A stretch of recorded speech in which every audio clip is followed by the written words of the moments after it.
Inés Rodríguez Sáenz,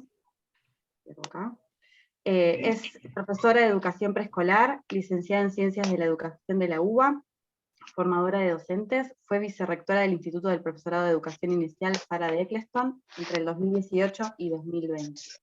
Así que bueno, les doy la palabra a Patricia e Inés para que comiencen.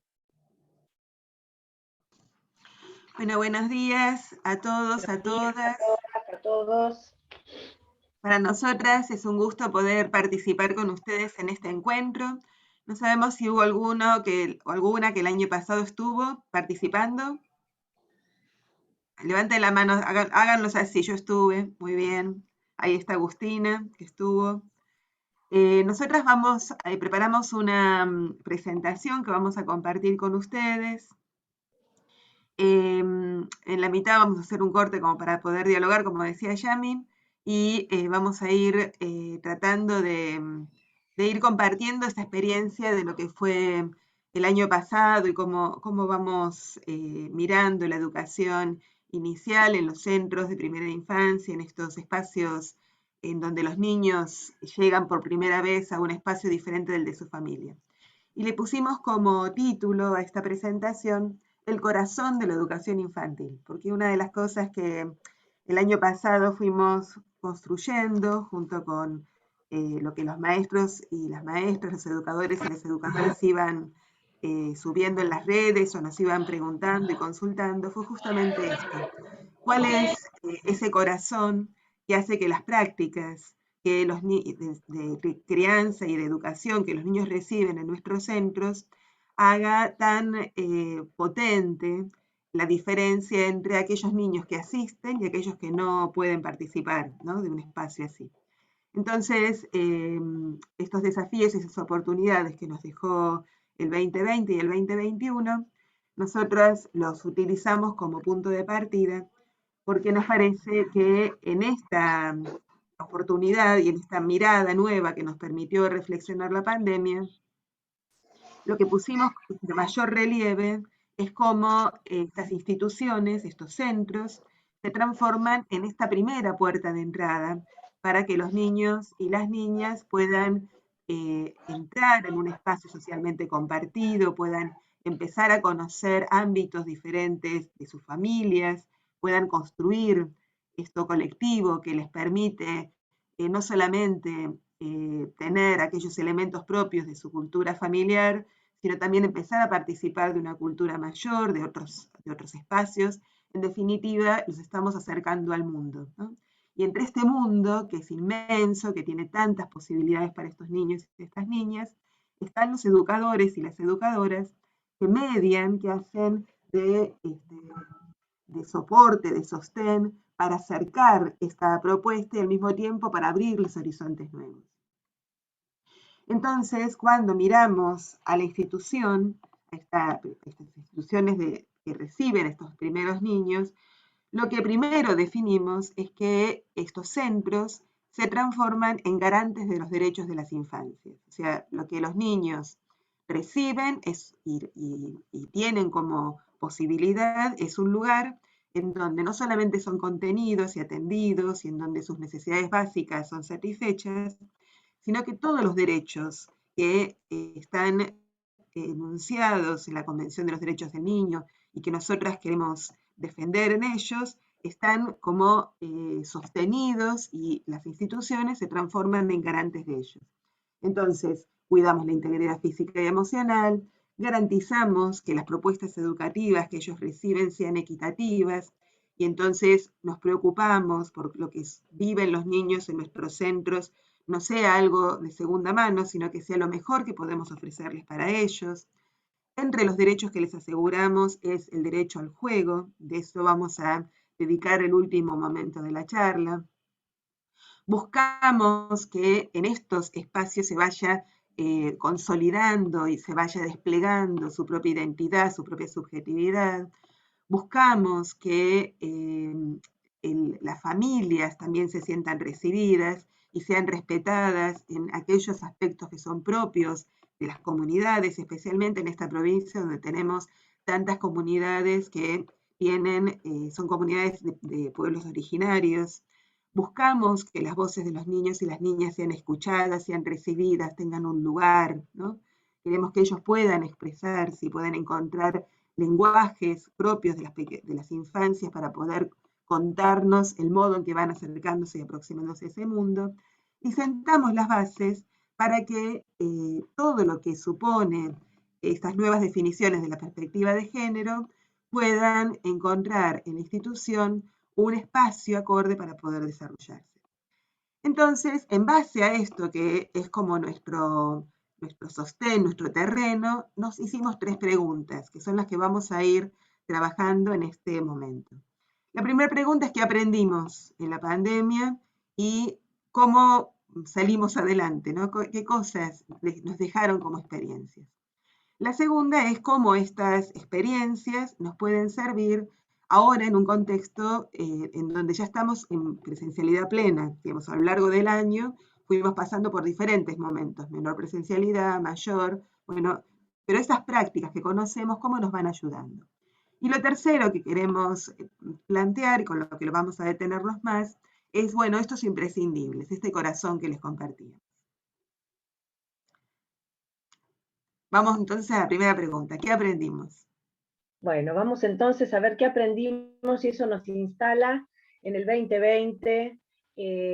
Nos interesa hacer como un breve raconto de lo vivido para tomar dimensión, porque fue mucho, fue muy intenso, fue muy fuerte y muy movilizador, y porque nos interesa tener un panorama, impacta lo que hemos vivido en el panorama actual y también impacta en cómo podemos pensar el porvenir de los centros y cómo, como decía Patri, cómo podemos atrapar después de estas experiencias lo central para poder desplegarlo a futuro, mejorar nuestras prácticas en los centros. Entonces, si tratamos de recordar aquello que nos pasó en el 2020, podríamos, supongo que estar de acuerdo, en que en el inicio, allí en marzo, cuando empezamos, hubo, además de una sensación profunda de temor, de miedo, de incertidumbre, un gran desconcierto, una dificultad para mirar cómo seguir, qué hacer, cómo estar, cómo pararnos en esa realidad que se nos imponía de una manera tan contundente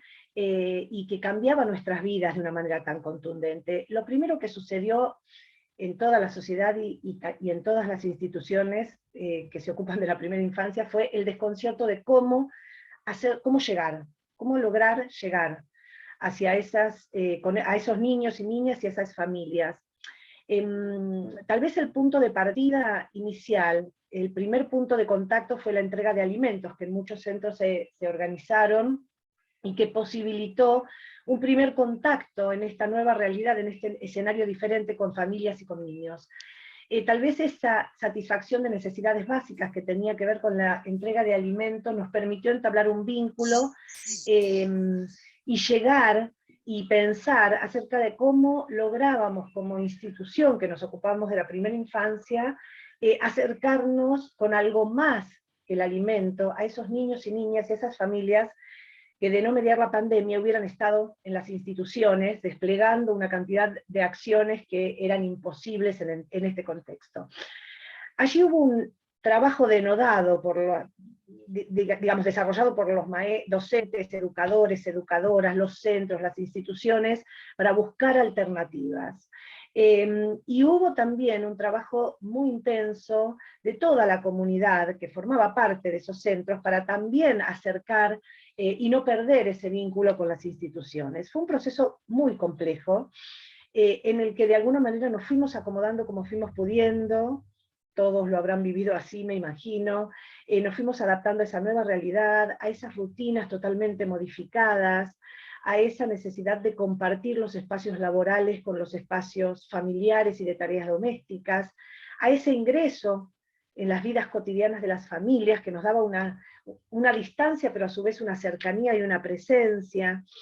Así fue como fuimos testigos, digamos, de las crisis y de las dificultades por las que nuestras familias atravesaban, testigos de los dolores, de los sufrimientos, de los temores, por los que nuestras familias atravesaban y nuestros niños y niñas llevaban adelante como podían.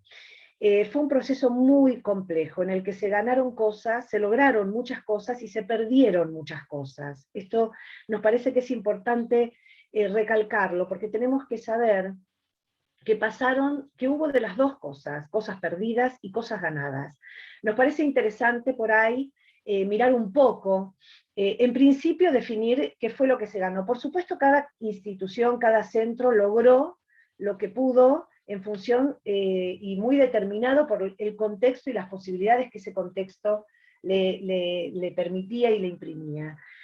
Hubo cosas que se perdieron en todos los casos. Patri, ¿pasamos a la próxima? Exacto. Hubo cosas que perdimos, que los niños y las niñas, las infancias perdieron y que fue muy difícil para las instituciones, más allá de sus recursos y sus posibilidades, recuperar. Y son cosas centrales e importantes que tenemos que estar en condiciones de trabajar. Una de las cuestiones fue la vida grupal. Para el niño pequeño, y para este pasaje del que hablaba Patricia, la vida de lo común, la pertenencia a un grupo resulta central, resulta estructurante. Esa conciencia de ser parte de un grupo, más allá de las edades de los niños, fue muy difícil de reconstruir. En algunas situaciones se logró más, pero en gran medida se perdió la idea de pertenecer a un grupo externo a la propia familia. Perdimos sin duda el contacto corporal, tan imprescindible, cómo poder pensar nuestras prácticas habituales sin el UPA, sin el abrazo, sin acunar a un bebé, sin poder darle las manos para que camine, sin ese contacto físico, sin la corporalidad que nos permite la presencia en el mismo espacio físico, y que parece que resulta sostén de todo lo que es el contacto afectivo y emocional. Esto lo perdimos, no perdimos el contacto afectivo y emocional porque las instituciones lograron llegar, pero sí perdimos esa base corporal de contacto que tanta falta y que tan estructurante es de nuestras prácticas, ¿no? La cercanía con el niño. Se perdió el espacio, tanto físico como material, que significa ir a un lugar diferente al del hogar e instalarse a pasar unas horas de la vida, para un niño pequeño, en un espacio seguro, conocido, que da certezas, que da tranquilidad, en el cual se pueden desarrollar, digamos, muchas acciones y muchas experiencias interesantes, y que es diferente al familiar.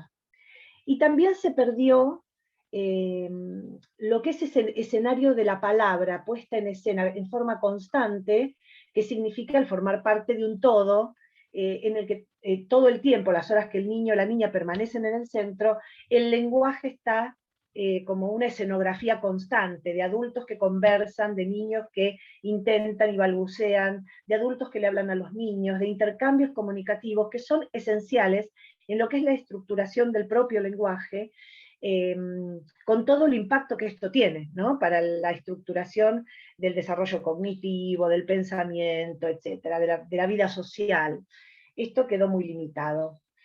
Sin duda estas cosas se perdieron, pero hay muchas que en este intento denodado de llegar y de dar respuesta que las instituciones, los centros infantiles se plantearon en estos debates que puertas adentro la institución se planteó para asegurarse una llegada, hay muchas cosas que se lograron. En principio creemos que en mayor o menor medida, ¿no? Cada uno lo fue logrando como fue pudiendo, cada centro, cada institución, y ustedes como directivos de esos centros seguramente se sentirán representados en algunas de las cosas que no se lograron y en otras que sí, pero en ese intento de llegar se logró, creemos nosotras, acercar la institución a los hogares y dar una contención afectiva, simbólica y material a las familias. Esto nos parece que ha sucedido con mayor intensidad, con menor intensidad, con mayor profundidad o con menor profundidad, pero ese intento, ese tendido de puentes se intentó en todas las instituciones.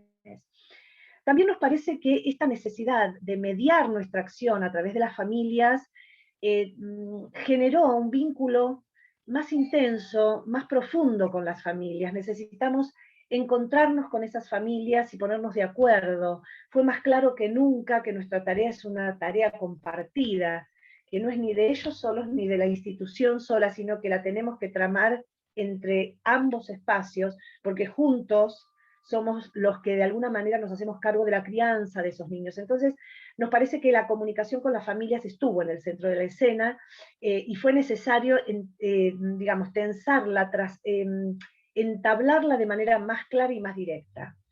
También pensamos que las instituciones intentaron, con mayor o menor nivel de logro, hacer llegar a las familias una tarea vinculada a lo educativo, lo más ordenada y sistemática posible. En algunos casos se logró más, en unos casos se logró menos, pero hubo un intento de que nuestros niños y niñas tuvieran un acercamiento de la institución con alguna propuesta que enriqueciera los horizontes culturales, que abriera de alguna manera el mundo frente a sus ojos por parte de las instituciones.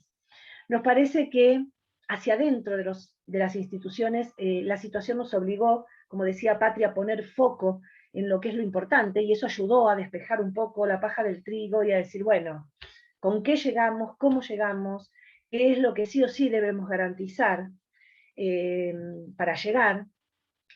Y por otro lado, nos parece que más allá de las dificultades que en un inicio tuvimos todos y todas para hacernos cargo y aprender, empezar a andar el camino que nos marcan las tecnologías, que se convirtieron en nuestra vía de acceso y nuestra manera de hacernos cargo de nuestras responsabilidades y de llegar, me parece que todos, más o menos, crecimos de algún modo en la posibilidad y el uso de lo tecnológico, y eso fue una puerta que nos permitió y nos va, creemos permitir de continuo seguir con un contacto diferente. Nos parece que fue muy difícil, pero que en mayor o menor medida todos dimos pasos en el camino de lo que significó hacerse de las herramientas tecnológicas como modos imprescindibles para llevar adelante nuestra tarea. Imaginamos que después de este raconto, digamos, cada una y cada uno de ustedes habrá estado pensando en sus experiencias y en cómo se dieron o no se dieron, cuáles fueron los grandes logros que tuvieron, las grandes posibilidades de llegar, y cuáles fueron también las grandes frustraciones, porque fueron tiempos de frustración, fueron tiempos en los que quisimos hacer más y no pudimos. Nos parecía que por ahí era interesante en este momento hacer un pequeño corte y hablar un poco de esto, porque todos nos enfrentamos con dificultades muy grandes y todos logramos un montón de cosas que a lo mejor suenan pequeñas, pero que en el momento se sintieron como grandes victorias.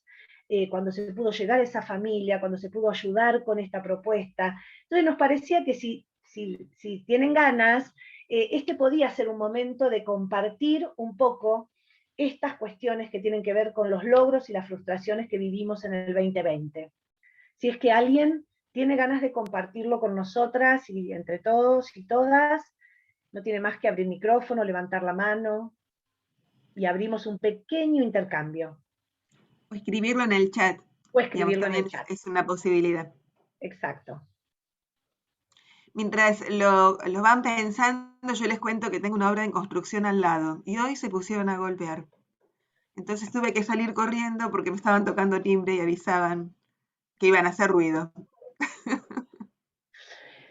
Bueno, ¿alguien nos quiere compartir, por ejemplo, una acción pequeña que hayan sentido como un logro, esas primeras, por ejemplo, que sucedieron como un logro maravilloso, que lograron llegar? No importa digamos, no tiene que ser una cosa increíble, ese pequeño punto en el que ustedes sintieron que lograron llegar a sus comunidades.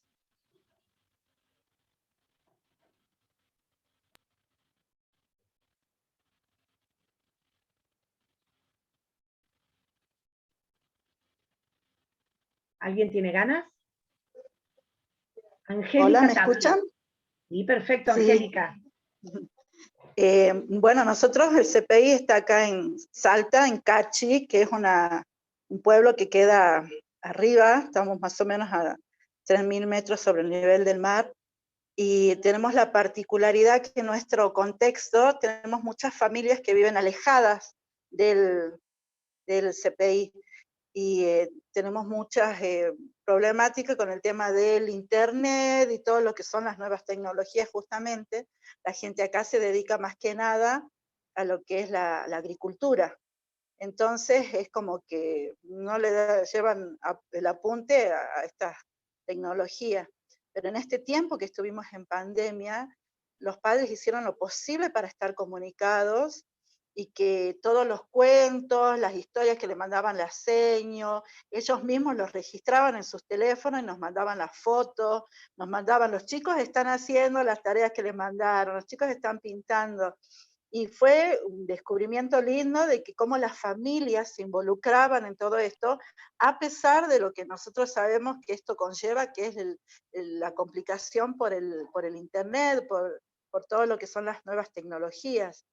Y después cuando volvieron los niños, era re lindo porque decían, los chicos pasaban y le decían chao a los papás en la puerta porque habían extrañado tanto el estar en contacto, esto que ustedes hablaban, de estar en el grupo, el alejarse un poco de la familia y estar en un lugar seguro, pues súper satisfactorio para nosotros, por supuesto, y es como que te relajas sabiendo que estás haciendo bien tu trabajo porque los niños anhelaban estar acá y los padres, bueno, felices. Así que creo que todo esto que habían enunciado ustedes realmente lo hemos vivido, por supuesto que todo es de diferente manera, pero todo así como ustedes lo propusieron al pie de la letra, tal cual, y sobre todo en una comunidad que estamos tan distantes, que todo es como lejos, todo aparte, y bueno, fue satisfactorio y todas las herramientas que nosotros fuimos recibiendo a través de las capacitaciones, ponerlas en práctica y darnos cuenta de que todo sí sirve. Es muy interesante, Angélica, lo que decís, porque en realidad es parte de lo logrado, creemos nosotras, esa puesta en valor de lo que aporta la institución, ese palpar la necesidad de esa puerta abierta al mundo que significa la pertenencia a una institución. Nos parece que eso se vio, vos lo estás diciendo maravillosamente, digamos, los padres valorando lo que el centro envía como propuesta, recuperando e intentando y haciendo esfuerzos, aún tratando de superar las propias dificultades para lograr que ese niño que está en su hogar mantenga y sostenga ese vínculo y pueda trascender la distancia para permanecer cerca de la institución. En el chat veía que a tono con lo que vos, Angélica, decías, dicen lo más importante fue estar, sentir que fuimos un gran eslabón para las familias, escucharlas cuando lo necesitaron. Nos parece que realmente esa función fue primordial y nos parece que las instituciones que nos dedicamos a la primera infancia fuimos el eslabón, la oreja para esas familias, el abrazo para esas familias, porque si nosotros nos ponemos a pensar, son las instituciones de primera infancia, tanto las instituciones escolares como las instituciones y centros de atención y cuidado y educación a la primera infancia, los organismos con mayor territorialidad somos los que estamos en todos lados. Entonces, educadores y educadoras fuimos quienes tramamos la trama, digamos, que nos permitió estar juntos con grandes dificultades. Pero bueno, tal cual como lo decís, nos parece que fue así. Las instituciones lograron dar un paso trascendental para que ese puente existiera y se sostuviera a pesar de las distancias. ¿Alguien más que quiera comentar algo o seguimos adelante? Perdón, Inés, yo te quería comentar algo. Que nosotros, desde que comenzamos con esta situación, tuvimos que repensar absolutamente todo, todas las prestaciones, toda la manera de llegar a las familias, de poder continuar con el trabajo con niños. Y bueno, destacar también el hecho de que también nos sirvió a nosotros como equipo de trabajo poder consolidarnos como equipo, apoyarnos entre todos, poder generar herramientas, lo que se le ocurría a alguno o alguna, poder compartirlo. Estuvimos muy cerca gracias a las herramientas tecnológicas, y pudimos achicar brechas un montón y poder consolidarnos realmente como un equipo de trabajo. Así que eso también estaba muy bueno destacar porque toda la gente que está presente hoy en la formación ha sido gente muy comprometida, que ha dado un montón durante este tiempo de pandemia para poder acercarse a los niños, para poder generar posibilidades a cada uno de estos niños. Así que bueno, eso para destacar. Ese es otro de los grandes logros, Cristian, la fortaleza de los equipos, porque esta necesaria y obligada, requerimiento de trabajo colectivo hizo que los equipos se fortalecieran. Y una vez que un equipo se fortalece, bueno, nada, nomás hay que pensar en el futuro y en cómo potenciar todo lo que se logró, porque una vez que el equipo se constituye, se siente parte de un todo, como decíamos antes, la importancia para los niños, pero también como equipo sentirse parte de un todo con un respaldo y en donde todos colectivamente se construyen, bueno, se abre como un nuevo horizonte, se abre un nuevo horizonte que siempre es potente, ¿no? Así que nos parece que también eso se logró mucho a partir de lo del 2021, que por ahí, Patri, lo que seguimos, digamos, porque fue un recorrido que en el 2020 tuvo unas características que se capitalizaron para el 2021, ¿no? Avanzamos, así nos da tiempo después para un diálogo final, ¿sí? Esto que decían ustedes, yo recién los escuchaba y pensaba qué riqueza, en realidad, cómo una situación de tanto infortunio y de tanta dificultad se pudo transformar en algo que nos permitió volver a pensar nuestras prácticas, volver a mirarnos, volver a descubrir el vínculo con las familias. Nosotras organizábamos este 2021 y a partir de lo que fuimos aprendiendo y fuimos recogiendo en el 2020 en 3 núcleos, que justamente son los que ustedes fueron mencionando, ¿no? El primero, este vínculo con las familias, ¿no? Esta posibilidad de encontrar una nueva forma de comprender esta coeducación que hacemos con la familia, este vínculo tan fuerte en donde somos aliados en la crianza, ¿no? Somos aliados y vamos acompañando y vamos realizando una tarea colaborativa en donde se pudo valorar mucho más lo que las familias tenían como fondo de conocimiento, este concepto que los pedagogos y los psicólogos definen como la base que los niños perciben y aprenden por el hecho de pertenecer a un determinado grupo social. Bueno, este fondo de conocimiento, esta riqueza de conocimientos propios de aprendizajes cotidianos, nosotros pudimos como valorarlos y ponerlos sobre la mesa, porque eran los que nos permitían sostener esos intercambios de el envío del cuento, del recibir una imagen. Algunos educadores y educadoras decían, vimos la casa de los chicos, que no conocíamos cómo era, porque en la imagen entrábamos en su hogar, así como ellos entraban en nuestras casas, ¿no? El segundo elemento que también nos dejó la pandemia y estos tiempos de mayor presencialidad es estos espacios de uso tecnológico, de descubrir herramientas que por ahí antes no utilizábamos, que estaban disponibles pero que no se nos habían ocurrido, como por ejemplo lo que estamos haciendo ahora, ¿no? Estamos teniendo un espacio de formación, de intercambio, en donde no tuvimos que salir, nosotros no tuvimos que viajar 2 horas en avión para poder encontrarnos con ustedes, nos podemos encontrar, nos falta el contacto, ¿no? Una maestra decía, nos falta el olor del encuentro, ¿no? Eso que es tan hermoso, los tamales del aeropuerto de Salta nos faltan.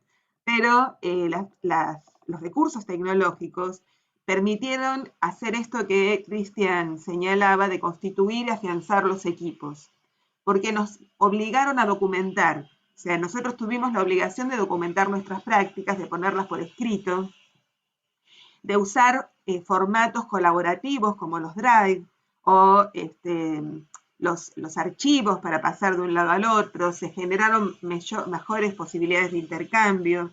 Bueno, todo esto que es una posibilidad, nos parece que es algo que no tiene que perderse, sino que tiene que acentuarse. Esto que Angélica decía de los padres y las madres que iban recibiendo los cuentos, nosotros decíamos, bueno, puede ser una posibilidad que los viernes les volvamos a mandar un cuento por un WhatsApp para que durante el fin de semana las familias también puedan tener estos elementos que por ahí no tienen en sus hogares porque son agricultores y no tienen libros de cuentos infantiles lindos para contarles a los chicos. Bueno, es una posibilidad que las tecnologías nos abrieron y generaron esta ida y vuelta con mayor rapidez, bueno, tal como son las tecnologías, ¿no? Con esta ruptura que generan en el espacio y en el tiempo. Y también lo que nos permitió fue, por eso le pusimos como título El corazón, descubrir lo esencial, o sea, darnos cuenta dónde estaba lo verdaderamente importante, cómo teníamos que afinar nuestra mirada para no perder el tiempo con los chicos y ofrecerles aquellos que era pertinente, que era oportuno, que hacía su desarrollo, y tomamos como mayor conciencia de lo trascendente que es nuestra tarea, de la marca que el hecho de participar en el centro infantil le otorga a estas infancias que vienen y se ofrecen a nuestras manos, ¿no? Una de las cosas que señalaban ustedes también era la grupalidad, la posibilidad de estar con otros. Bueno, esta posibilidad de estar con otros pares, con los cuales dialogar, encontrarse, compartir ideas, etcétera, forma parte de estos elementos que nosotros encontramos como potente para la educación infantil.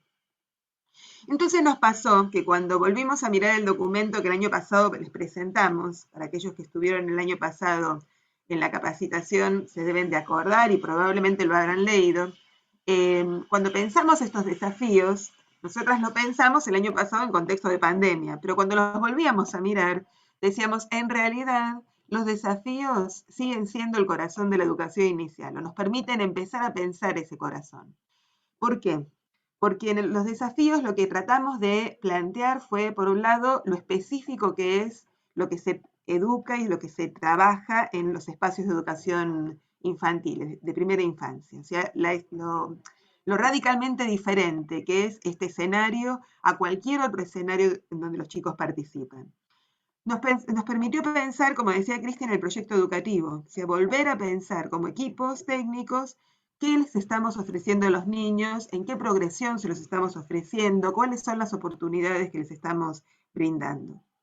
Nos permitió pensar y nos muestra de nuevo la fuerza que tiene el vínculo con la familia y cómo ellos necesitamos pensar una participación de verdad y no solamente simbólica, sino una participación que sea efectiva, ¿sí? Y no solamente mandarles una notita de cosas que tienen que hacer, sino cómo realmente escucharlos. Esto que ustedes también señalaron de poder ser este lugar en donde ellos pueden compartir sus necesidades y nosotros podemos facilitarles algunas respuestas o empezar a pensar juntos. Nos permite también o nos desafía a poder generar esos espacios y esa atención a los aspectos afectivos, emocionales, comunitarios, que nos permiten ser un otros, ser un nosotros, ¿no? Y también, fuertemente, el desafío es poderle dar voz a las infancias, es decir, no simplemente tenerlos, sino darles una participación y escuchar lo que ellos necesitan y lo que ellos tienen para aportar en su modo de mirar el mundo, que a nosotros también nos permiten mirar el mundo de otra manera. Entonces, frente a estos desafíos que seguimos sosteniendo, o sea, no es que el documento fue para el tiempo de pandemia y en este momento no, creemos que los desafíos nos siguen ayudando a pensar, volvemos a darle una vuelta más a los imprescindibles, a volver a pensar por dónde combinar, por dónde empezar a tejer una trama más densa, más compleja, con estos elementos que le permitan a los niños y a las niñas que asisten a los centros nuevas oportunidades educativas. Y lo pensamos en torno a dos ejes. ¿Sí? Exacto, lo pensamos en torno a dos ejes y con el horizonte de lo que decíamos al principio, ¿no? Cómo hacemos frente al desafío que tenemos por delante de abrir el mundo para nuestras infancias y de garantizar sus derechos. Nosotros como instituciones que nos hacemos cargo de la tarea de atender, cuidar y educar a la primera infancia, tenemos que trabajar y garantizar que esas primeras experiencias que los niños atraviesan, en algunos casos en nuestras instituciones, tienen que ser experiencias ricas, contenidas, seguras, amorosas, y que abran a lo que es un contexto alfabetizador, que abran al mundo y permitan al niño mirar el mundo con unos ojos que no son los mismos que podría abrir la familia. Entonces nosotros pensamos que la tarea de la institución tiene que ser una tarea pensada, sistematizada, que abarque cuestiones centrales que hacen al crecimiento, a la educación y al desarrollo del niño pequeño, y a la apropiación del mundo por parte del niño pequeño. Entonces son dos ejes centrales que nos parece que vale la pena desarrollar un poco. Uno es el del desarrollo personal y social, y el otro la alfabetización cultural. Se dan, por supuesto, de manera entrelazada. Cuando hablamos del desarrollo tenemos que pensarlo básicamente siempre atravesado por el contexto social y cultural en el que el niño nace y crece. No hay un desarrollo desgajado por completo, ¿sí?, de lo que sucede alrededor de ese niño y de esa niña. Es imprescindible que lo pensemos así, y es imprescindible que sepamos que si bien hay tiempos evolutivos que los bebés, los niños van atravesando, y hay posibilidades de desarrollo evolutivo que a los niños se les van abriendo como habilidades que antes no eran posibles y ahora lo son porque hubo un desarrollo, es necesario que siempre sepamos que lo que hay alrededor de ese niño impacta en sus posibilidades de desarrollar estas habilidades, estas capacidades, estas estructuras de pensamiento. Vamos a pensarlo con un ejemplo. Nosotros podemos imaginar que un bebé que está boca abajo durmiendo en su cuna, hay un momento en el que evolutivamente está en condiciones, desde el punto de vista de su desarrollo físico, motor, de levantar su cabeza, sostenerla y mirar alrededor, tal vez de apoyar sus manos y enderezarse un poco más, tal vez mirar intencionalmente algún objeto que está cerca. Eso que es posible gracias al desarrollo sucede de manera más enriquecida si el niño tiene alrededor a alguien que le habla, que lo invita a mirar, que lo invita a levantar su cabeza, que le ofrece una voz, una palabra de aliento, que le ofrece un objeto, si hay alguien alrededor que ayuda a que ese niño vaya logrando cada vez mayores niveles de independencia, por ejemplo, en este caso en su movimiento.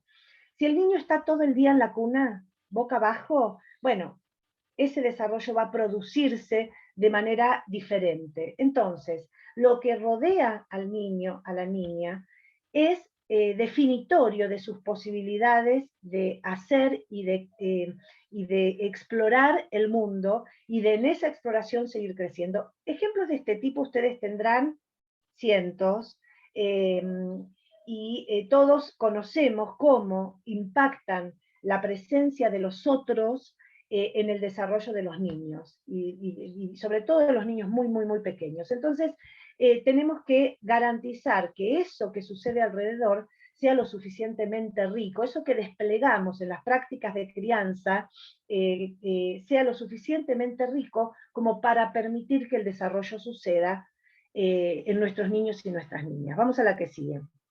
Entonces, todo lo que hacemos nosotros alrededor, en los centros de esos niños, con esos niños y niñas, son el despliegue de prácticas de crianza. Vamos a entender las prácticas de crianza tal como las define Rosa Violante y Soto, Claudia Soto en su texto. Vamos a definir a la crianza como ese proceso educativo típico de la primera infancia. Es un proceso educativo del que formamos parte, junto con las familias. Las prácticas de crianza son en sí un proceso educativo, que a veces se despliega solo en los hogares y a veces se despliega de manera compartida con las instituciones.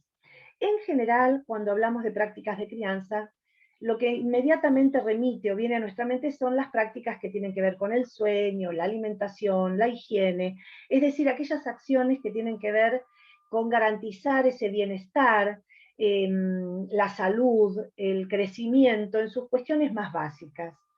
Sin duda que esto es así, pero lo que es necesario considerar es que en esas prácticas de crianza se juegan aspectos centrales de lo educativo, del mundo que empezamos a abrir frente a los ojos del niño, y que empezamos a transmitir y a enseñar a partir de ese contacto que se establece en esas prácticas de crianza y de las cuestiones que trabajamos en el seno de ese intercambio que se establece cuando dormimos a un bebé, cuando ayudamos a un niño que va al baño, o cuando alimentamos a un bebé con un biberón, digamos. Alrededor de esas prácticas pasan muchas cosas, ¿sí? Entre ellas se transmiten las pautas culturales. A medida que nosotros vamos desplegándolas, enseñamos a los niños cómo se realizan esas prácticas, cómo nuestra cultura, nuestra comunidad se hace cargo de esas prácticas. Se propicia el bienestar de esos niños, es decir, se vela porque ese niño logre descansar, de manera de que luego cuando se despierte esté en mejores condiciones para jugar. Se vela por la posibilidad de que la alimentación sea una alimentación que le garantice un bienestar para poder después apropiarse y recorrer el mundo con otra energía. Es decir, se propicia una situación que garantice un suelo, digamos, de bienestar que permita la interacción con el mundo. Nos permite mirar, nos permite detenernos en los niños, las niñas y sus posibilidades, nos permite esperarlos, o nos debiera permitir, darles el tiempo que necesitan para ir desplegando y desarrollando los diferentes niveles de autonomía con los que empiezan a manejarse en el mundo. Si nosotros hacemos estas prácticas de manera rápida y burocrática, digamos, porque creemos que solo tienen que ver con la ingesta de alimentos, nos perdemos la oportunidad y se las robamos a ellos de que ellos experimenten, toquen la comida, traten de comer solos, intenten tomar la cuchara. Hay que dar ese tiempo para poder trabajar en orden a la autonomía y a la confianza en sí mismo.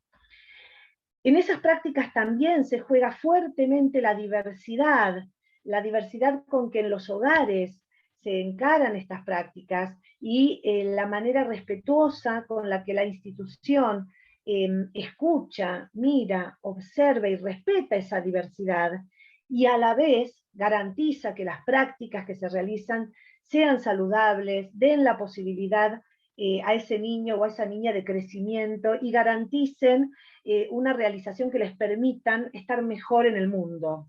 Entonces ahí hay un necesario intercambio con las familias que nos obliga a conocer y respetar las prácticas familiares y la idiosincrasia, como decía Patri antes, de los fondos de cultura de las familias.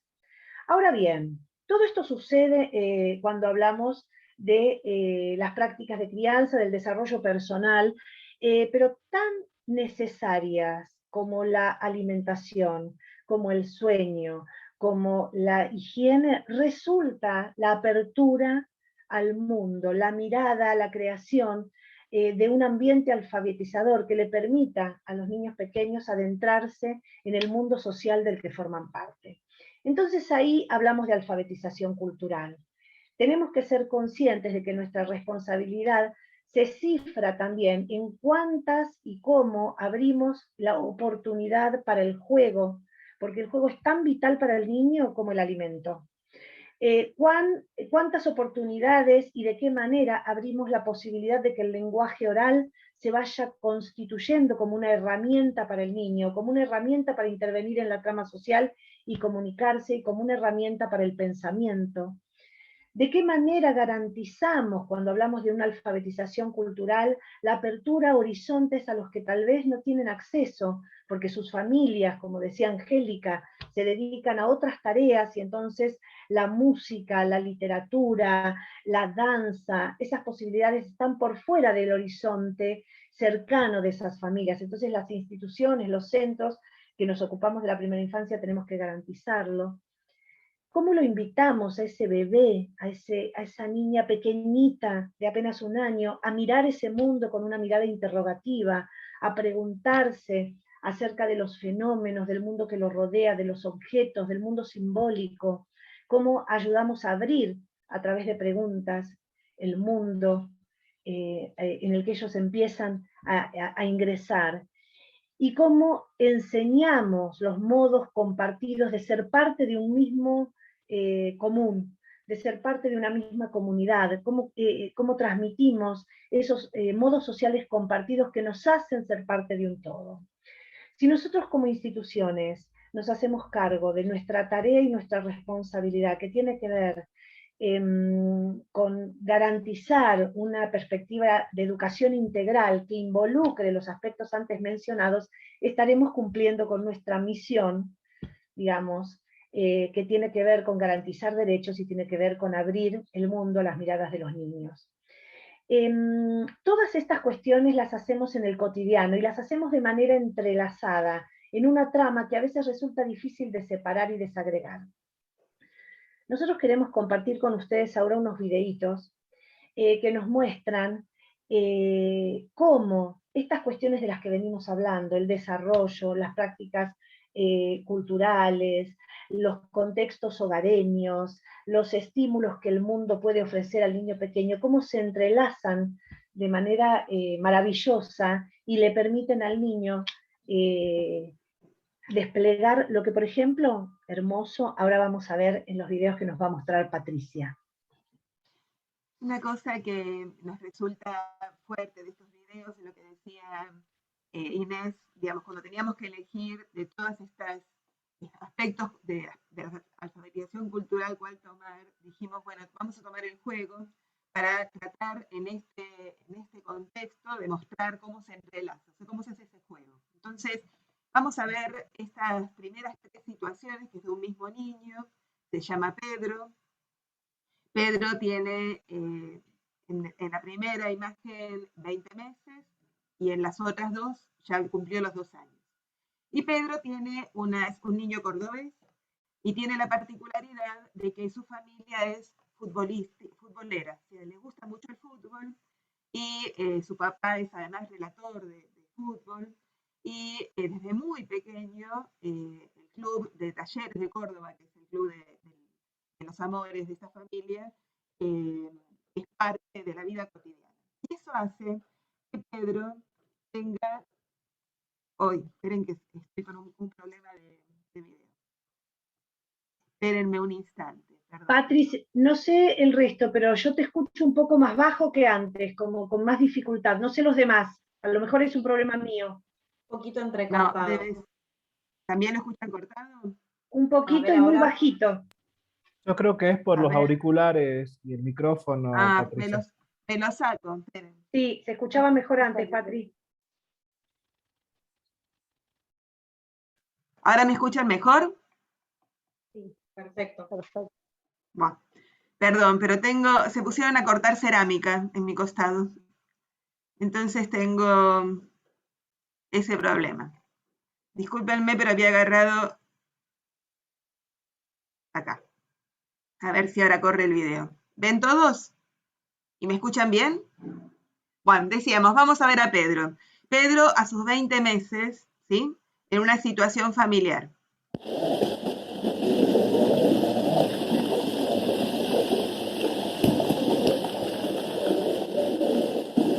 Fíjense la destreza que tiene Pedro para poder patear esa pelota, ¿sí? La conciencia de lo que significa patearla, el desarrollo motriz. Ese papá está jugando con él.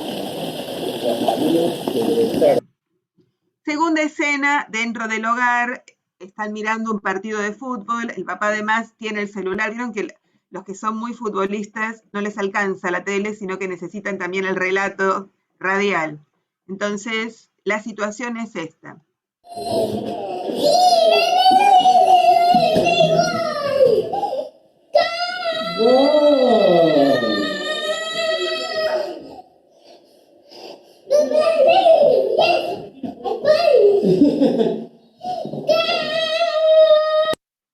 Bien.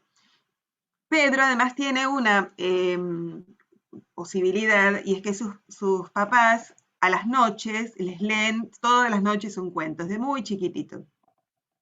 Y eso hace que en un momento, en una situación de terminar la cena, antes de irse a acostar, Pedro puede hacer esta relación entre su experiencia de vivir, de jugar, de realizar decenas, de escuchar partidos de fútbol, de escuchar los relatos del partido de fútbol, y él pueda vincular su propia experiencia en el juego con la creación de un relato, de una narrativa. Entonces escuchemos a Pedro en su media lengua de los 2 años.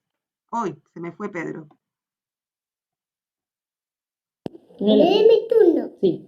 Ahí la ves. Sí. Quiero naranjas que juega fútbol y vaya a uno porque la quiero, la pateé así, la quiero. ¡Gol! Que me tapa. Pues termina el acá. El jugador. Es que le pita para 10 minutos más y la quiero, no le pateaba.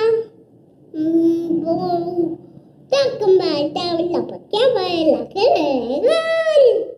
Pateó otra vez y se fue de mí.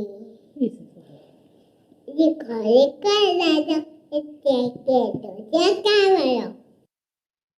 Fíjense cómo Pedro logró en la estructura narrativa del cuento, que comienza con una fórmula, había una vez, y termina con el colorín colorado, integrar un relato en su media lengua en donde nosotros podemos reconocer una secuencia narrativa en la cual aparece el arquero, aparece el gol, aparece el un minuto más, el arquero, un minuto más, en medio de un montón de palabras que no le entendemos, porque Pedro tiene 2 años, o sea, él no tiene todavía configurada la lengua como para poder hacer un relato coherente que nosotros podamos comprenderlo, pero él sí lo comprende y estos atisbos nos permiten encontrar el comienzo, la trama y el desenlace. O sea, es una secuencia compleja que este niño puede hacer porque su experiencia previa y la posibilidad de haber participado en situaciones reiteradas vinculadas con el hecho del fútbol,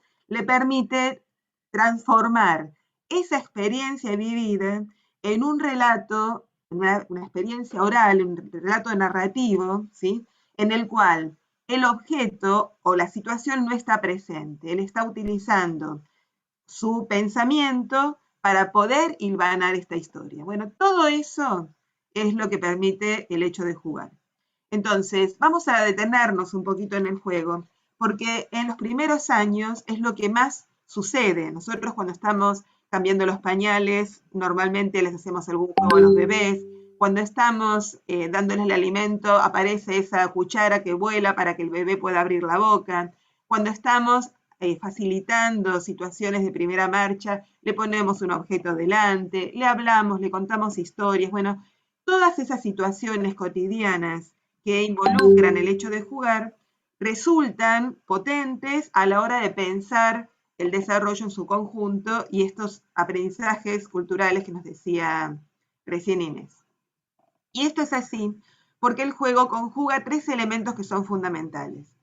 Por un lado, es un derecho del niño, o sea, la posibilidad de jugar, el ofrecer, el propiciar espacios y entornos seguros para poder jugar, es parte de lo que nosotros tenemos que garantizar a las infancias. Es un derecho que está en nuestra Constitución Nacional, está en la Convención de los Derechos del Niño, etc. Por otro lado, los psicólogos y los pedagogos definen que el hecho de jugar no solamente es un elemento que facilita el desarrollo evolutivo, esta parte de las conductas esperadas en los niños, sino que además está abonando, está facilitando el desarrollo cognitivo, social, emocional, corporal, etc. Todos los desarrollos, todos los modos diferentes en los que nosotros podemos mirar el modo en que este niño va creciendo, va desarrollándose y va madurando, lo encontramos subsumidos en el juego. Por eso a veces es tan difícil estudiar el hecho lúdico, porque es muy difícil aislar las variables que están vinculadas con el desarrollo del juego. Pero fundamentalmente en lo educativo, para nosotros el juego es un modo en que los niños pequeños construyen el sentido de las cosas. Y en el ejemplo de Pedro lo vimos, o sea, él no solamente realiza acciones vinculadas con el fútbol, sino que le pudo atribuir un sentido vinculado con una práctica social, cultural, de la cual participa su familia, ¿sí? Porque pudo en esa situación que era primeramente motora, de patear una pelota, transformarlo en un relato sostenido en donde su imaginación, su experiencia, se van combinando para dar paso a esto de la simbolización. Y la simbolización es súper importante porque va a llegar un momento en su vida, solamente a los 6 años, en donde todo va a pasar a través del símbolo. O sea, los niños en primer grado, ¿sí?, tienen que aprender a reconocer en esos dibujos que llamamos letras, ¿sí?, los objetos que están representados. Estamos hablando de una simbolización que no tiene nada que ver con el objeto real y que va a acompañar todo el resto de su vida. O sea, el resto de nuestra vida nosotros nos vamos a manejar con textos escritos o relatos orales. Además vamos a hacer otras cosas. Pero ese nudo simbólico que tiene que ver con formas de expresión del pensamiento a través del lenguaje, ¿sí?, comienzan a construirse a partir de situaciones lúdicas, ¿no? Hoy no tengo suerte con la máquina. Entonces, primeras preguntas que nos tenemos que hacer. Para los niños, el jugar es algo espontáneo. Solamente porque son niños y niñas juegan. ¿Basta eso para que puedan jugar y puedan hacer todo esto que les acabo de decir? Atender al desarrollo, construir simbólicamente, ¿no? Y la realidad es que no, porque el juego está fuertemente entramado con la posibilidad, ¿sí?, con los aspectos culturales, con los valores culturales en los cuales los chicos participan. Entonces, el poder estar con otros pares con los cuales jugar y otros adultos que acompañen, generen situaciones nuevas, les ofrezcan experiencias nuevas que van a nutrir esta situación de juego, es fundamental para estos niños pequeños. Entonces, vamos a ver otras 3 situaciones, que son 3 situaciones de juego muy breves en niños de 1 año. ¿Sí? En los 3 casos son niños de 1 año. Excepto el primero, Juan Martín tiene 8 meses, todavía no llegó al año. Fíjense, esta situación de Juan Martín es una situación muy común en los centros de primera infancia. En este caso es un niño con su mamá. No me digas que se fue. ¡Ay, se fue Juami! ¡Ahí está! No, se fue. ¿Dónde está? ¡Acá está! Se fue Juan Martín. ¡Ahí está! Se fue Juan Martín. Un juego que nosotros solemos hacer mucho en los centros, que tiene que ver con ese juego del cucú, aparecer y desaparecer, que esta mamá ha hecho con Juan Martín durante mucho tiempo, pero que ahora ya no es propiedad de la mamá que inicia el juego, sino que pasó a ser propiedad del niño. Entonces, simplemente con su mano, él puede generar esta situación de interacción con su mamá, en donde hay un núcleo de vinculación, de sonrisa, de contacto emocional, de espera, ¿no?, de lo que sucede cuando yo me tapo y cuando me destapo, propio de una situación en donde el formato de interacción supuso a un adulto que inició esta actividad de ocultar y destapar y darle sentido a esa actividad, porque ustedes deben de haber vivido muchas situaciones en donde le tapan con la sabanita los ojos al bebé y se la destapan y el bebé los mira como diciendo ¿qué está haciendo esta loca? Hasta que logran generar esa relación entre la sonrisa que acompaña el destaparse y el ocultar el rostro. Primera situación, juego corporal. Segunda situación, Bruno tiene 1 año, su hermana de 5, que es la propietaria de estos juguetes, ¿sí? Se los ofrece para que él pueda jugar y sucede esto. ¿Está rico?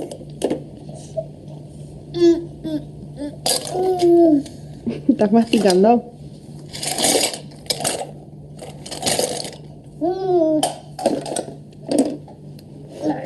Fíjense, Bruno es muy pequeño, todavía no tiene construido lo que sería el símbolo como un objeto estable, sin embargo, puede empezar a realizar acciones ficcionales porque tiene cerca objetos con sentido para él.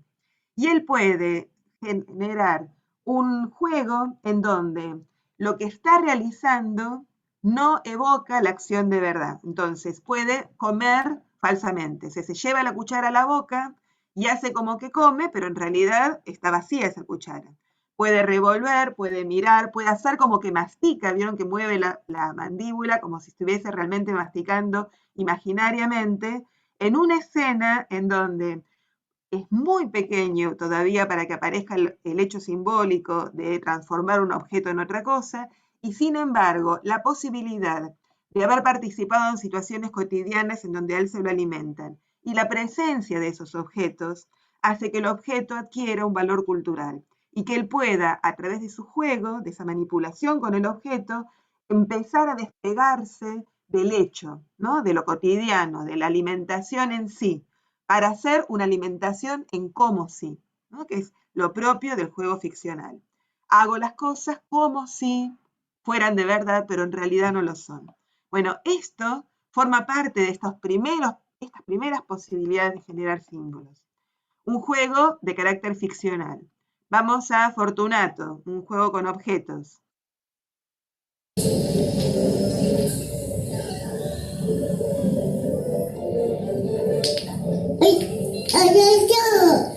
Se cayó. No se puede llegar hasta jugando. Fortunato tiene 1 año y el abuelo le hizo esas maderitas. Fíjense qué interesante que Fortunato no está golpeando las maderitas, tampoco las está chupando, ¿no? Sino que está alineando, poniendo una maderita al lado de la otra, armando líneas, como esas líneas de las baldosas sobre las cuales está jugando, ¿sí? En ninguno de estos 3 casos, estas situaciones hubieran aparecido si no hubiera habido un adulto que le hubiera hecho el juego de aparecer y desaparecer a Juan Martín, le hubiese ofrecido esos objetos a Bruno y le hubiera permitido a Fortunato jugar con la posibilidad de ir construyendo, de ir alineando, de empezar a transformar ese objeto en otra cosa. Bueno, esta es la acción fundamental del educador en los niños muy, muy pequeñitos. No es simplemente dejarlos jugar, sino es brindarles oportunidades, ofrecerles juegos nuevos para que estos niños de a poco puedan hacerlos suyos y puedan utilizarlos y puedan con esa utilización ir generando estos momentos propios del desarrollo que son los que habilita la situación lúdica. Entonces, algunas conclusiones, porque yo podría seguir hablando un montón de tiempo, pero nos parece importante generar un diálogo con ustedes también. La lógica del juego siempre supone una construcción cultural, porque el niño no puede jugar en el abstracto. Para poder jugar y pasar de ese momento más evolutivo, aun cuando ellos vienen predispuestos para el juego, para poder jugar situaciones cada vez más complejas, necesitan un otro que los ayude y que les acerque experiencias nuevas. La variación del juego, la posibilidad de que los niños puedan jugar cosas distintas, tiene un fuerte condicionamiento social. O sea, la experiencia y las condiciones de vida van a delimitar, van a precisar el qué se va a jugar y el cómo se va a jugar. Y a la vez, esta posibilidad que le habilita el juego nutre, potencia, facilita, le da una dimensión mucho más rica a los aprendizajes futuros. Entonces, el juego es como circular. Yo le doy una experiencia nueva, el niño la transforma en una situación de juego. Al jugar me está mostrando lo que comprende de esa situación, me da elementos a mí para pensar de nuevo qué cosa nueva ofrecerle, se lo vuelvo a dar, el niño lo vuelve a asimilar, lo vuelve a incorporar a su propuesta y sobre eso va avanzando el desarrollo cognitivo y el pensamiento. Entonces, como tips para este momento final, ¿qué cosas nosotros tenemos que mirar cuando como equipos de conducción y equipos de estos centros de primera infancia miramos en lo que les estamos proponiendo a los niños? Por ejemplo, pensemos una semana o una propuesta de 15 días. En orden al tiempo, ¿cuántas oportunidades le estamos dando a los niños de aprender juegos y de ampliar este repertorio? ¿En qué situaciones aparecen esas instancias, esas perlitas para poderles dar nuevas situaciones de juego. ¿Cómo están organizados los espacios interiores y exteriores de nuestros centros para permitir diversidad de juegos, ¿no? ¿Qué tensiones, qué oportunidades les ofrecen nuestros espacios físicos para que lo que encuentran en las salas sea tan distinto de lo que encuentra en sus hogares para poder jugar? Juegos con el cuerpo, juegos con movimiento, juegos con objetos, ¿no? ¿Qué tipos de juegos estamos proponiendo? ¿Qué diversidad de propuestas estamos ofreciendo a estos niños? Esto es importante porque todo lo que estamos planteando de sostener los derechos, de abrir al mundo, de darle oportunidad a los niños, siempre nos obliga a nosotros a pensar de nuevo cómo vamos a acompañar su crecimiento, cómo vamos a atender sus necesidades, cómo vamos a garantizar esta propuesta educativa de calidad, ¿no? Pertinente, rica, oportuna, propicia para estos niños y estas familias que se acercan. En definitiva, cómo vamos a abrir el mundo y vamos a alentarlos a meterse dentro de esas nuevas realidades. Vamos a pasar muy brevemente, espero que no se entrecorte, una canción mientras piensan preguntas y pensamos en cosas para compartir en este rato que nos queda. Entonces, para que no digan después que las tomamos de sorpresa o los tomamos de sorpresa, les ponemos una musiquita muy hermosa que es la Zambra para aprender a caminar de Canticuénticos, y ustedes van pensando las preguntas. A ver si se puede escuchar bien.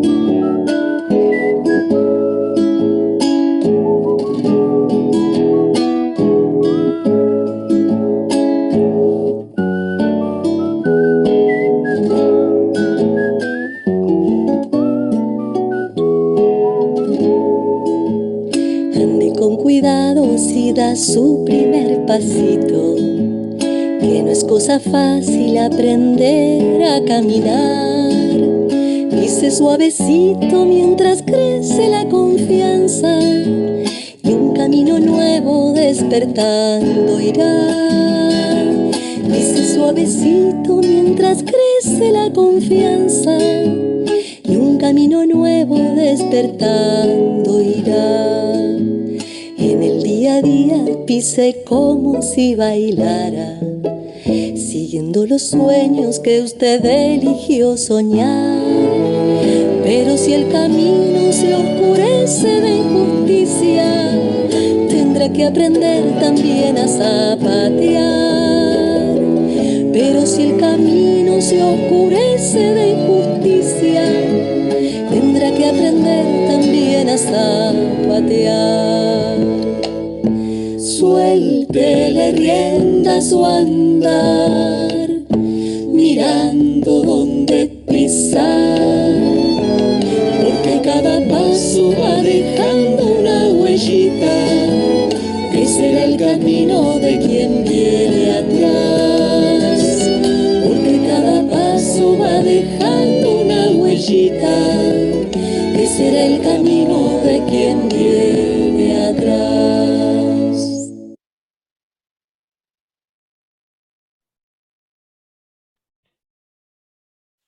Abrimos entonces un espacio para dialogar, ¿les parece? A ver qué les parece, qué es lo que ustedes quisieran también aportar para este corazón, ¿no? Para esto que fuimos compartiendo en este último momento.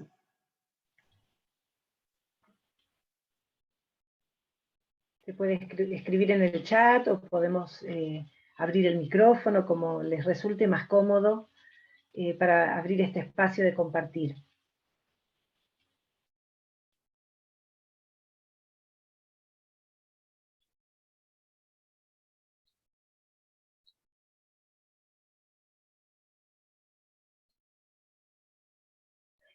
Bueno, a veces cuesta. Alguien que se anime. Alguien que se anime sería genial. Bueno, la verdad que siempre un placer escucharte, Patricia, Inés también, un placer, todo lo que fueron compartiendo, sumamente enriquecedor, y por ahí muchas veces nos pasa de que cuando tenemos estos espacios de formación, es como de repente poder ponerle nombre a muchas de las cosas que ya hacemos, ¿no? Es como darnos cuenta, ah, mira vos, hago esto, ah, mira vos, tengo esto o pienso esto, Entonces de repente es súper rico poder darme cuenta también que estoy siendo parte de algo que tiene una línea y que es sumamente importante poder fortalecerme a mí, o sea, a cada uno, poniendo nombre a veces a algunas cosas que nos resultan como novedosas, pero en realidad son cosas que en la misma práctica ya las venimos ejercitando. Así que desde ese lugar, muchísimas gracias y bueno, hay que seguir generando Acá hay estos espacios. Acá hay una pregunta, un comentario pregunta de Melissa, que nos hace a todos, que dice, tenemos naturalizado que un niño desea jugar, pero ¿qué sucede si observamos a un niño que no? Y si lo invitamos a hacerlo, pero notamos que le cuesta, ¿qué más podemos hacer? Bueno, ahí volvemos a lo que decía Patricia, el papel central de estar allí atento, digamos, ya cuando tenemos a alguien que identifica, digo, a un niño que no le sale tan fácil jugar o que no quiere jugar, tenemos a alguien atento, tenemos un montón ahí ya logrado, porque hay alguien que puede ver, puede detenerse a mirar a ese niño y ver, y después podrá buscar maneras alternativas y encontrar cuáles son los motivos, si es que los hay, o si simplemente lo que falta ahí es esa acción intencional de generar situaciones lúdicas de las que ese niño pueda ir participando, ir encontrando los caminos para ir llegando y los tipos de juego para ir llegando. A veces también los modos de organización que favorecen que el juego suceda. Hay niños que grupos, jugando solos o jugando con un compañerito y no con el grupo total. Hay niños que a veces no notamos que están jugando, ¿no? Porque se quedan más aislados. Hay niños que tienen un juego que es más interno. Entonces, en todos esos casos, ya con la mirada atenta de alguien que se da cuenta que algo allí sucede, tenemos una ganancia. Y si esa persona está atenta y encuentra el modo de darse cuenta si de verdad no está jugando, porque a veces, yo me acuerdo que tenía un niño en una sala de 3 que se quedaba solito en un rincón en el arenero. Y yo decía, ¿qué pasa que no juega? Y un día me acerqué y lo escuché. Y él decía, viene el camión cargado, se vacía. No hacía nada, pero hacía un relato, un soliloquio en el que había una situación de juego. Si ahí uno puede capturar eso, escuchar, lo que decíamos antes, ¿no? Detenerse, mirar, entender, escuchar y acercar oportunidades. Entonces ya ahí tenemos un gran paso dado, encontrar las maneras de llegar. No sé, Patri, si querés algo agregar. No, en este sentido me parece que también es importante tener en cuenta la edad del niño que no quiere jugar o que no se acerca a jugar. Y aquellos elementos que suponen, digamos, nadie juega para ser mirado, que era lo que le pasaba al niñito que hablaba para sí mismo, ¿no? Sí. Entonces, generar un vínculo afectivo con ese niño a veces es como la primera puerta para darle permiso a jugar. A veces suceden situaciones que los niños no juegan porque no se sienten seguros y entonces resulta complejo eso, pero hay que ver el niño, la edad, las características de las situaciones y demás. Agustina colocó un texto de Ana María Borzone, que es muy rico sobre el desarrollo. Ana María Borzone trabaja mucho temas de de lenguaje, y Celia Rosenberg trabaja también temas de lenguaje y lenguaje oral, probablemente los conocen. Bueno, son partes de materiales importantes. Acá hay un comentario de Silvina que habla del chupete electrónico, que también es una posibilidad por los cuales los chicos no juegan. Saben que en los otros días estuve en una conferencia en Colombia y había una investigadora que hablaba de la teta tecnológica y decía que los niños nacidos en pandemia han tenido más contacto con celulares y con pantallas que los niños que no nacieron en pandemia, porque además era la única forma de comunicarse con los abuelos, con los tíos, o de poder tener un mundo distinto. Entonces decía, el problema no es que el celular se nos haya transformado en ese lugar para poder vincularme con el otro, sino que sea el único lugar. Y bueno, y ahí está la oferta y la posibilidad que nosotros le planteemos a las familias de otro tipo de situaciones lúdicas o de situaciones en los cuales los niños, entre comillas, se entretengan igual, porque lo que el celular les ofrece es un espacio de entretenimiento que antes era la llave. ¿Se acuerdan que antes las mamás venían con los nenes o los papás venían con los nenes y el nene estaba molesto, entonces le hacían ruidito con la llave y le daban la llave para que juegue? Ahora no hacen eso, sino que le prenden el celular con alguna musiquita y se la ponen, ¿no? Bueno, son modos en que va cambiando una necesidad que es cómo hacer para sostener la atención de un niño en un momento que estoy haciendo otra cosa. Por eso que es tan importante que como centro educativo pensemos alternativas, ¿no? Pensemos formatos nuevos, cómo hacer para mostrarles esos elementos que nosotros hacemos en lo cotidiano, esa botellita que está rellena con papelitos de colores y que entonces les ponemos en el momento en que están en el piso para que puedan succionar, o esos colgantes con diferentes sonidos y tonalidades que permiten que el bebé con sus piecitos empiece a movilizar. Bueno, cómo nosotros acercamos una propuesta alternativa para situaciones en donde es necesario que el niño quede, entre comillas, entretenido, que pueda empezar a tener cierto margen de autonomía y no estar siempre pendiente del otro, y que a veces a las familias no se les ocurre, y que el celular resulta como la mejor oferta, ¿no? Macarena está levantando la mano. A ver, Macarena. Buen día, bueno, me llamo Macarena. En realidad yo no pertenezco a ningún CPI, pero sí al Plan UNIR, que es un plan de acompañamiento familiar.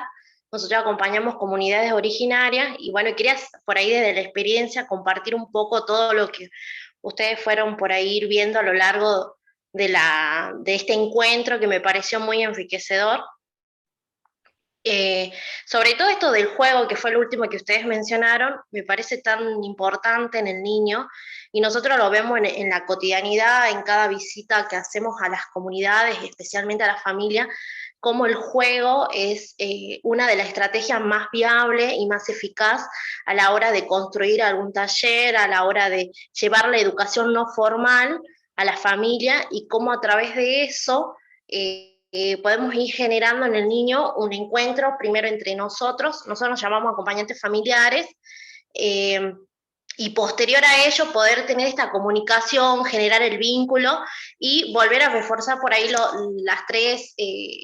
Ustedes mencionaban esto del vínculo de la familia, el aporte de la tecnología y esto de volver a pensar en lo esencial. En relación a la tecnología, a nosotros como equipo sí nos sirvió muchísimo para poder fortalecer ciertas estrategias, pero al modo, digamos, de llevar a la familia nos costó mucho más, porque en las comunidades no presentan las tecnologías que quizás desde lo urbano sí, en cambio en lo rural no es que cuentan con un teléfono, al contrario, nos comentaban que por ahí muchos de los chicos tuvieron que ir haciendo paulatinamente abandono escolar porque las burbujas y el hecho de la misma escuela, el hecho de trabajar con las burbujas, les generaba a ellos tareas para la casa, hacerlo de una manera que ellos mismos no sabían cómo resolver y cómo enseñarle a sus mismos hijos la tarea esa que le daba la seño en la casa o la misma comunicación que se iba generando, ¿no? Sí, veo como un logro importante en el programa, es que podemos acompañar este proceso y en muchos de los casos poder fortalecer y promover en los adultos que puedan acompañar a sus hijos, ¿no? Medianamente y dentro de las posibilidades que ellos contaban. Cuando nosotros trabajamos, y hablo esto de las comunidades originarias, es tan amplio el territorio y las particularidades son tan diversas, entonces por ahí hacer foco en esto de pensar en lo esencial nos parecía todo un desafío y a la vez pensar diferentes estrategias de cómo hacerlo, de cómo llevarlo adelante teniendo esta particularidad.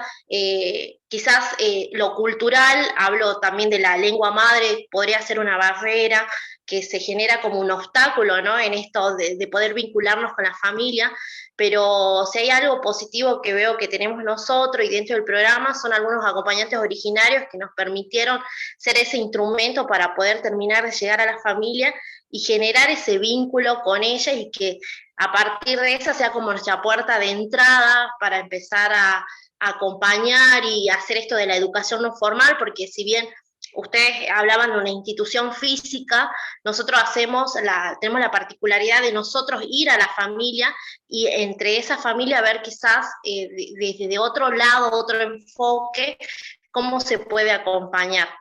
Así que bueno, ese era por ahí un pequeño aporte, me pareció súper enriquecedor y bueno, agradecerles por el espacio que nos están compartiendo.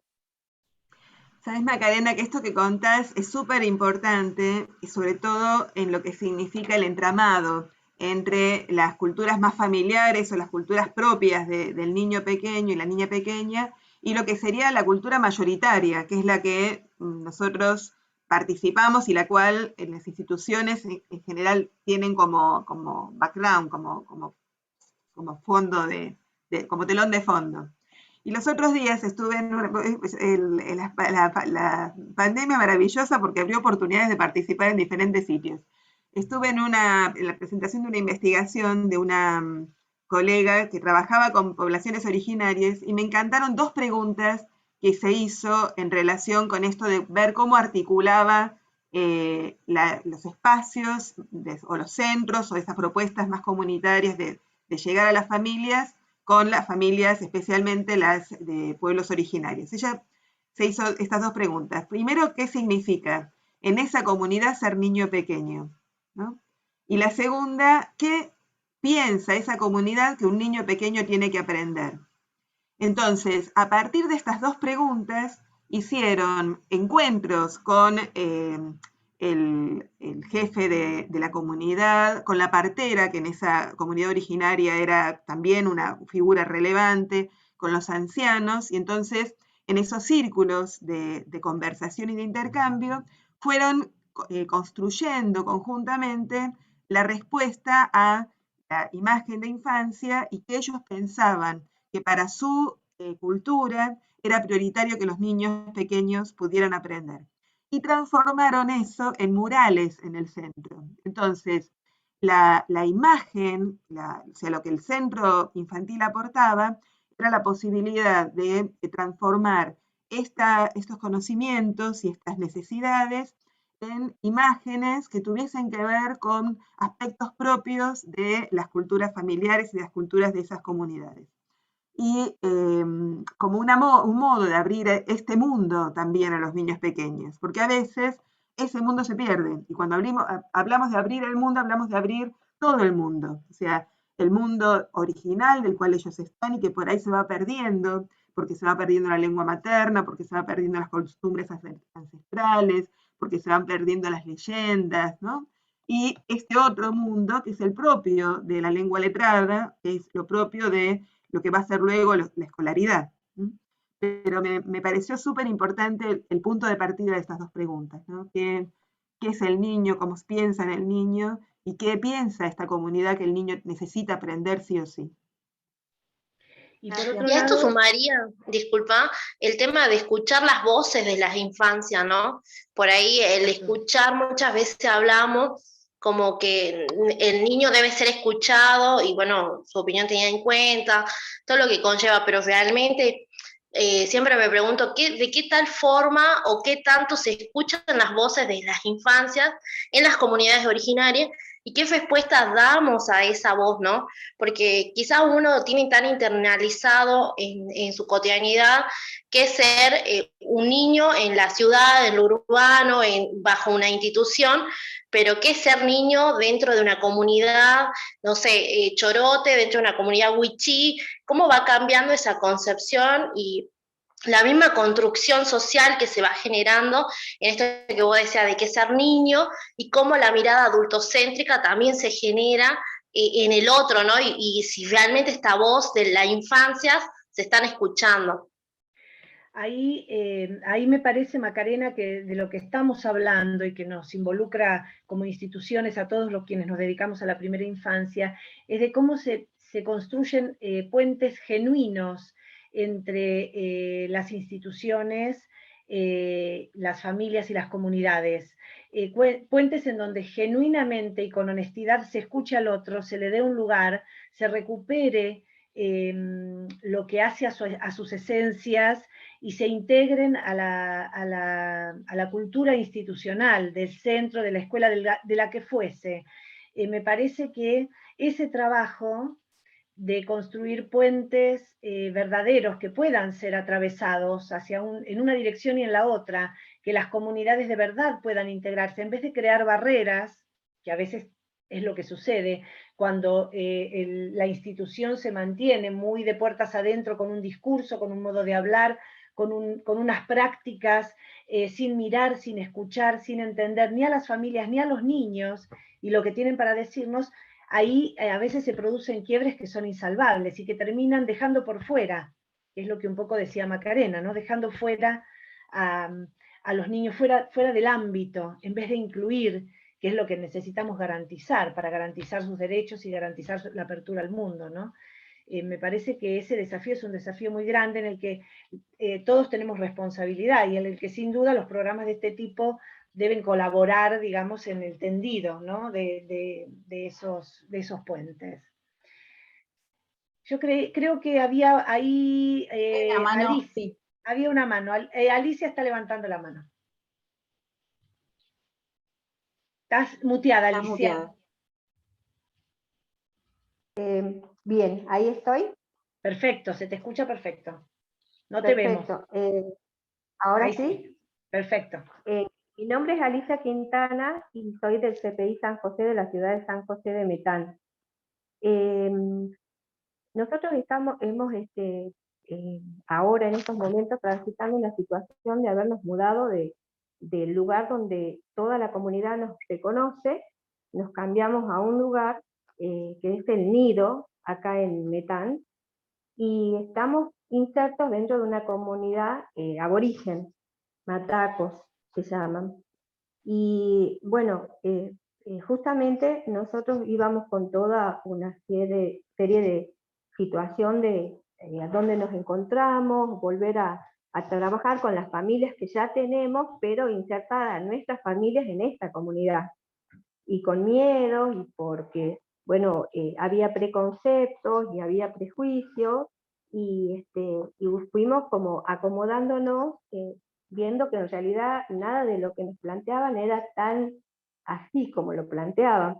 Esto de poder aprender a convivir y aprender que desde el respeto y desde que uno puede mostrar lo que hace y el valor que tiene, es bien acogido, bien recibido. Y cuando hablaban de las familias diferentes, dentro de las mismas instituciones, más allá del origen étnico que tengan o de la situación familiar particular, nosotros encontramos en cada familia una formación muy diferente y que tienen que convivir y tienen que aprender a transitar mismos códigos, por lo menos en lo que es la institución y ellos, respetando, por supuesto, y ayudarlos a mejorar la situación o también enriquecernos con lo que ellos nos ofrecen, porque muchas veces somos nosotros los que somos educados por las familias, justamente porque desde nuestro lugar no todos tenemos la experiencia de ser mamás,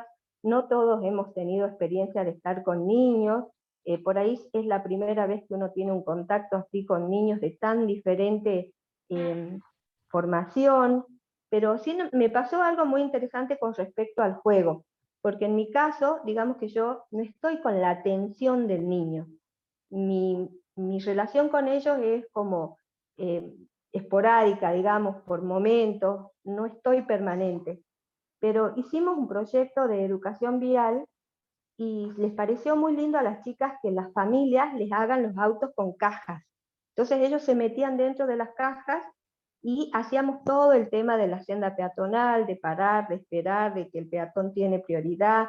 Son chiquititos, pero uno a veces no se da cuenta de que ellos entienden perfectamente todo lo que nosotros les podemos explicar.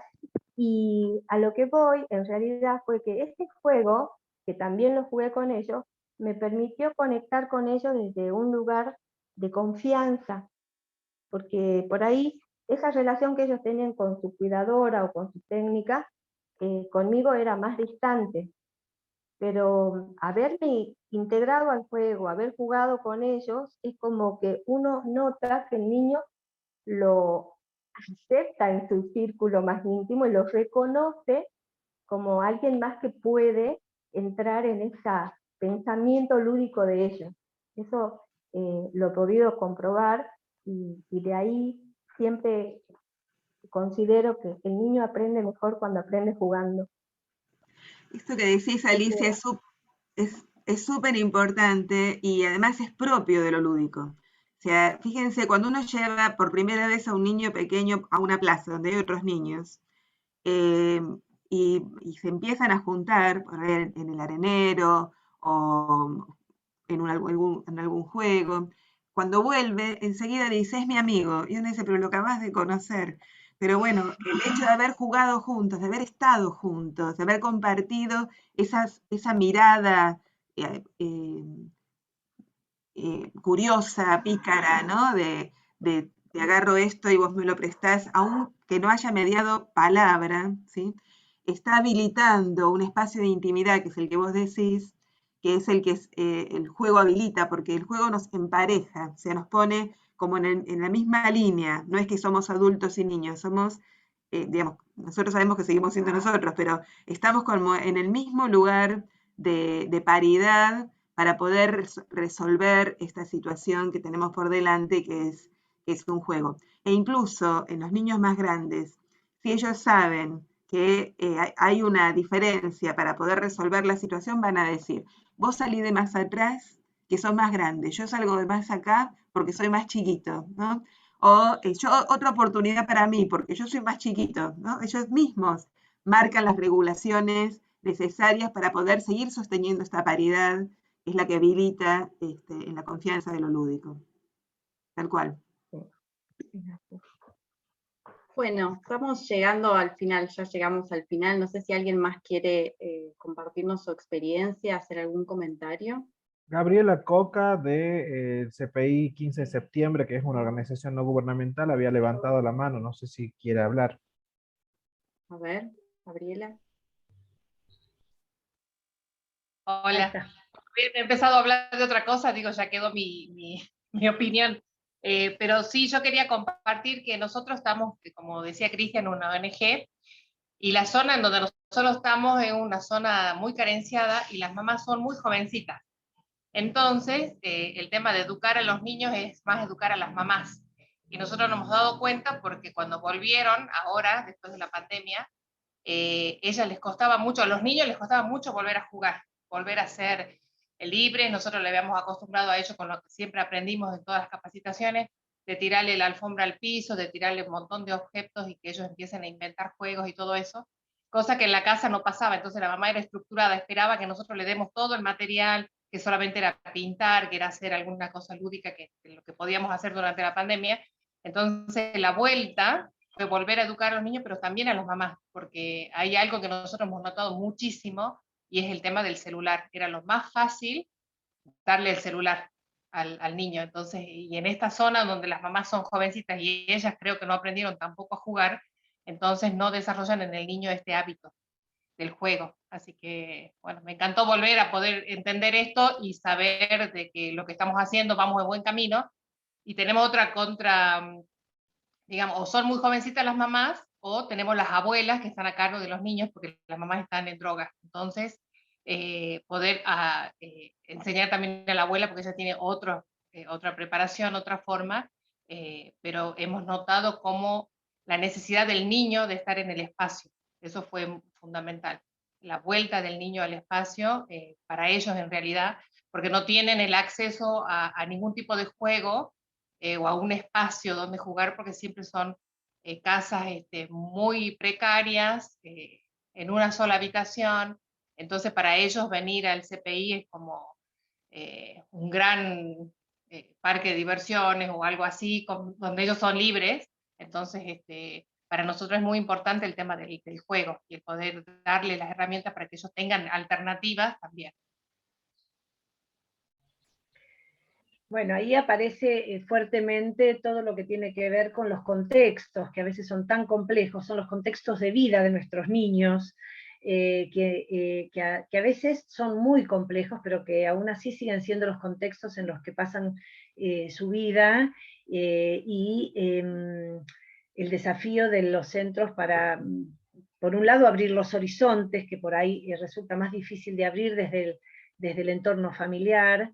Por otro lado, abrir los horizontes también para esas familias y los horizontes de posibilidades y oportunidades para que esas familias tengan para ofrecer a esos niños otras opciones y otras posibilidades. Es un trabajo, muchas veces, Gabriela, vos decías educar a la madre. Bueno, un poco en todas las instituciones se trabaja con las familias en una tarea educativa, y retomo lo que también decía recién, creo que Alicia, también lo que las madres, las familias, las abuelas nos enseñan a nosotros, y nos aportan como modos de hacer, que a veces son diferentes a los que nosotros manejamos y entre comillas consideramos correctos.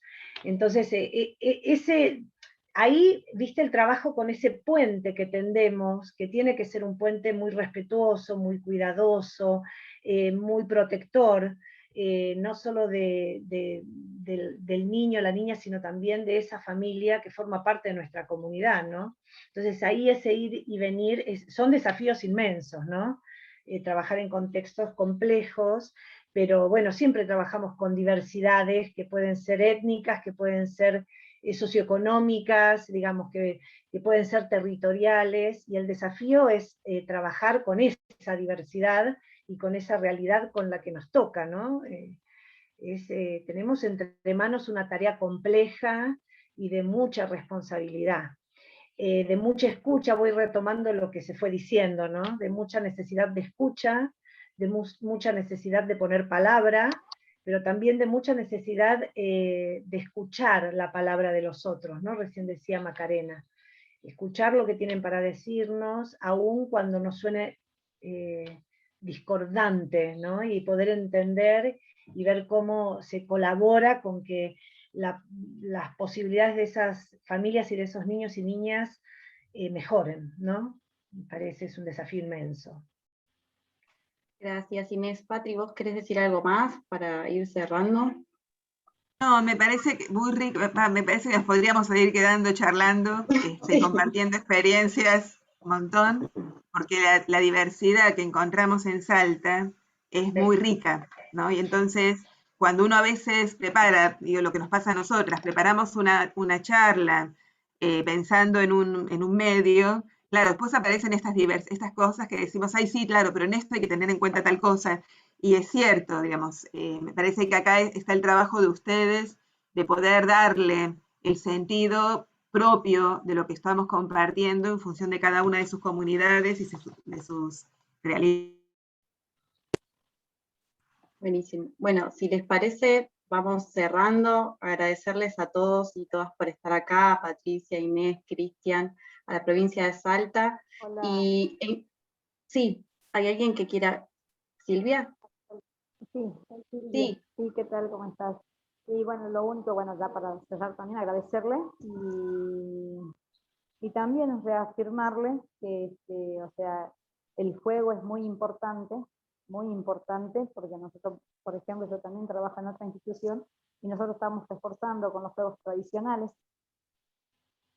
para integrar todo este problema que tuvimos de pandemia.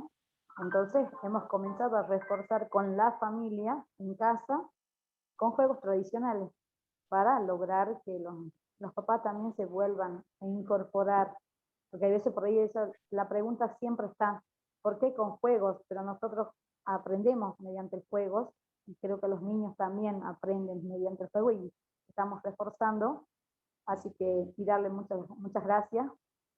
Así que eso nada más simplemente. Gracias, Silvia. Gracias a todos y todas y por contarnos, por compartirnos todas sus experiencias. Para nosotras es muy enriquecedora.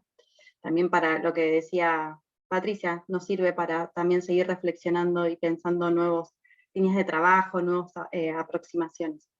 Así que, sin más, agradecerles e invitarles al lunes que viene, el lunes 25, 10:30, que es nuestro último encuentro y que hará foco en las tecnologías en las prácticas de enseñanza en estos espacios de primera infancia. El lunes 25 a las 10:30. Así que bueno, sin más, muchas gracias. A las todos 10 y de la todas. mañana, ¿no es, Yami? Perdón. 10:30. 10:30. Perfecto. 10:30. Les cuento, bueno, que estuvimos grabando la clase de hoy, así que ya descargamos, las vamos a subir al canal de YouTube del Ministerio y después ya les compartimos el link para que también ya quede ahí la clase. Genial, gracias. Bueno, muchas gracias por la invitación. A Un ustedes, muchísimas placer gracias. conocer las realidades en las que viven y trabajan. Un gusto Muchas y gracias. Y pensemos una capacitación de juego.